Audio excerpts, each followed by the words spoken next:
미치고 환장한다는 표현을 써요. 이명 있는 사람들은 기존의 약물 치료 가지고도 잘 듣지 않고 그냥 안고 사십시오, 무시하십시오 라고 하는 수밖에 없을 정도로 그 작은 소리를 굉장히 크게 들게 만드는 민감한 어떤 청력, 더 나아가선 예민한 그런 뇌가 있는 거죠. 좌측 방구만 쳤을 때는 전반적으로 인지 기능이 좋아졌다. 그리고 양측을 번갈아 가면서 했을 때는 인지 기능과 함께 기억력을 향상시켰다. 기존의 우울증 치료뿐만 아니라 편두통, 이명 또는 만성 통증, 만성 피로, 또 자율신경 이상 같은 많은 증상에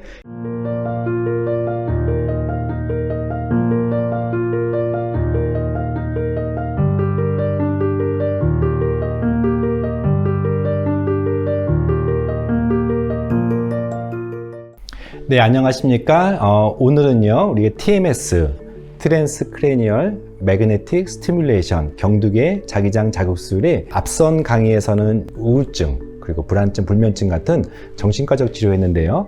이제 다른 진료, 그 중에서 특별히 최근에 이명과 관련해서 많은 치료들이 발표되고 또 임상에서 사용되는 걸 볼 수 있을 것 같아요.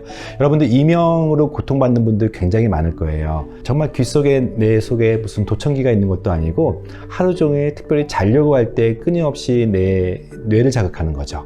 미치고 환장한다는 표현을 써요. 이명 있는 사람들은 기존의 약물 치료 가지고도 잘 듣지 않고 그냥 안고 사십시오, 무시하십시오 라고 하는 수밖에 없을 정도로 본인은 들리는데, 그리고 정말 그 미세한 소리 때문에 잠을 못 자는데 방법이 없기 때문에 그런 부분이 있어요. 근데 사실 이명은 실제 그 좁은 이 관을 통해서 공기의 흐름이 문제가 돼서 되는, 또는 혈류가 안 좋아서 생기는 그런 어떤 기질적인 문제도 있지만, 그 작은 소리를 굉장히 크게 들게 만드는 민감한 어떤 청력, 더 나아가선 예민한 그런 뇌가 있는 거죠. 그래서 이명치료의 상당 부분은 바로 그 예민한 뇌를 억제시켜서, 그리고 긍정적으로 이런 우울증이 이명을 악화시키는 그런 기전을 활용해서 우울증 치료하듯이 바로 이명 치료를 하는 것들을 보실 수가 있을 거예요. 우리나라에서도 특별히 강남 세브란스 병원의 신경과 팀에서 굉장히 많은 연구들을 했었고, 또 국제 학술 논문도 많이 보여줬는데, 역시 제가 앞서 했던 것처럼 단일 하나하나의 논문이 아니라 시스템 분석, 전체 체계적인 분석에서 이명이 어떻게 됐는지를 보여주는 대표적인 논문이 2019년도 사이키아트릭 리포트라고 하는 그런 저널에 발표가 됐습니다.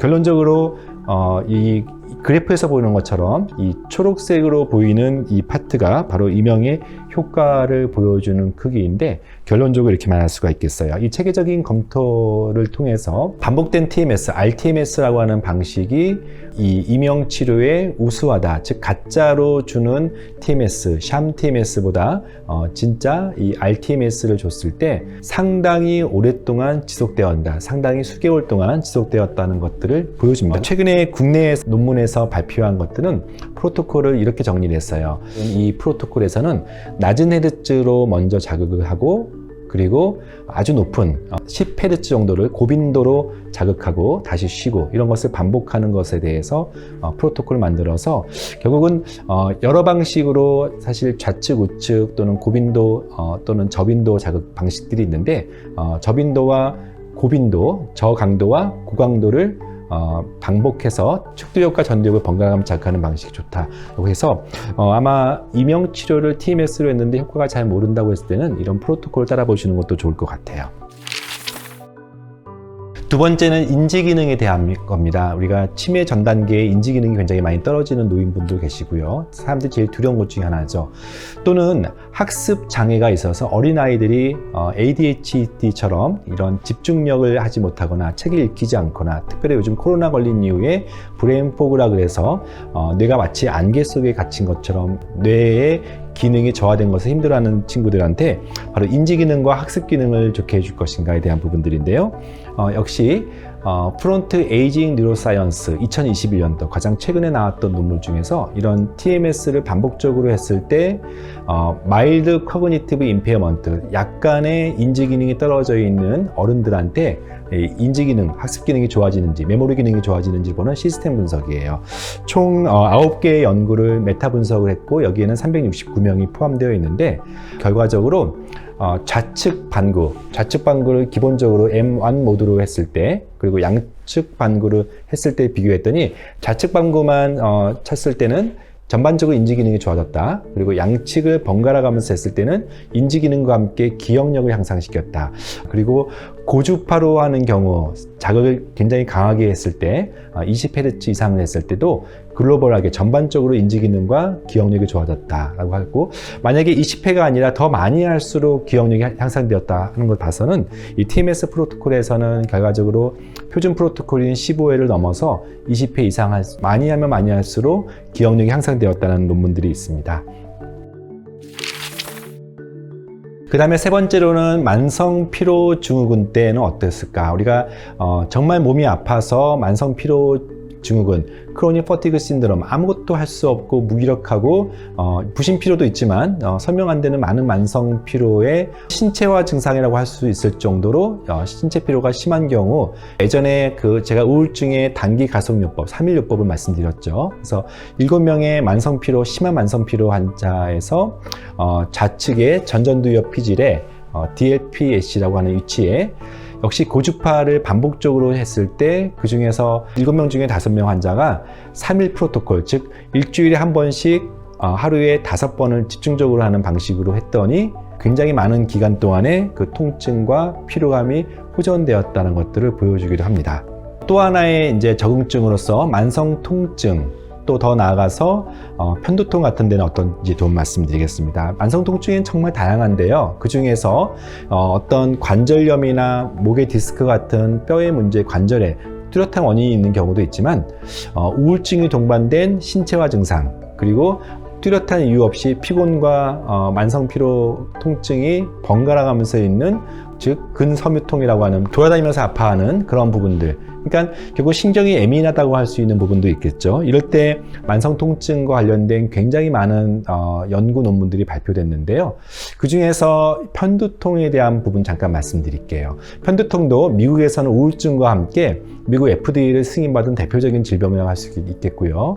이 편두통도 우울증 치료와 똑같은 모드로 적용했을 때 3차 신경통을 감소시키고 어떤 편두통의 기작을 일으키는 그런 많은 신경 흥분들을 낮추었다는 보고들이 있어요. 역시 논문 하나 소개하면은요, 저널 오브 헤드에이크, 그야말로 두통과 통증이라고 하는 저널에서 발표한 논문인데, 역시 TMS 방식으로 편두통을 치료했을 때 메타 분석을 했더니 19건의 임상 논문을 분석했을 때 모두 1493명이 참여했는데, 고주파 반복으로 경두계 자기 자극을 했을 때 편두통이 큰 의미, 일수 감소, 그러니까 통증을 호소하는 그 날짜가 감소되었다는 것을 통계적으로 보여줬다는 것입니다.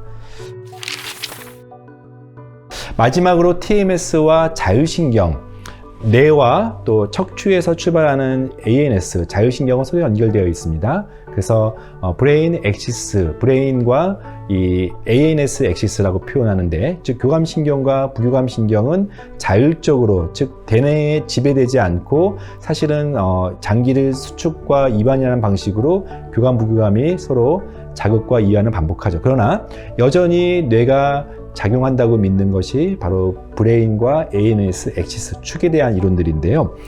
뇌를 자극시키고 뇌를 억제시킴으로써 과민한 자율신경을 억제한다는 그런 논문들을 잠깐 말씀드릴게요. 그 중에 한 가지가 과민성 방광에 대해서, 우리가 소변이 채 차지도 않았는데 특히 자려고 할 때 화장실을 왔다 갔다 하시는 그런 과민성 방광이 있는 여성분들이 굉장히 많은데, 이 연구 논문도 68세 여성이 오른쪽에 고강도의 그리고 저주파 치료를 반복적으로 16회를 했을 때 통증과 또는 과민성 방광 때문에 왔다 갔다 하는 그런 횟수가 줄고 오랜 기간 동안에 지속적으로 감소되었다는 것들, 그리고 삶의 질, 수면의 질과 함께 삶의 질이 감소되었다는 그런 논문이고요.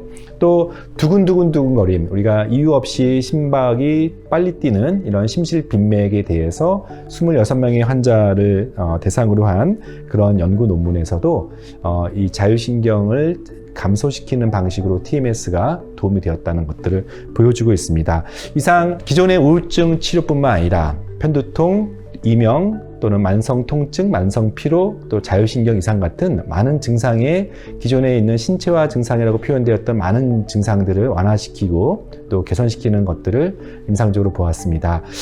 종종 TMS라면 사람들이 묻습니다. 하는 동안 잘 모르겠고 끝났는데도 불구하고 잘 모른다 했을 때 상당 부분 지연성으로 한참 뒤 2, 3개월 뒤에 호전되는 경우도 많기 때문에 환자분이 이런 근거에 좀 믿음을 갖고 한번 비약물 치료적인 대표적인 TMS를 해볼 수 있는 것도 권유드리는 바입니다. 웰케어 클리닉은 잘 자고 잘 먹는데 초점을 두고 있습니다. 오늘은 특별히 잘 자는데 스트레스를 최소화시키고 민감도와 예민성을 감소시키는 비약물 치료인 TMS에 대해서 알아보았습니다. 감사합니다.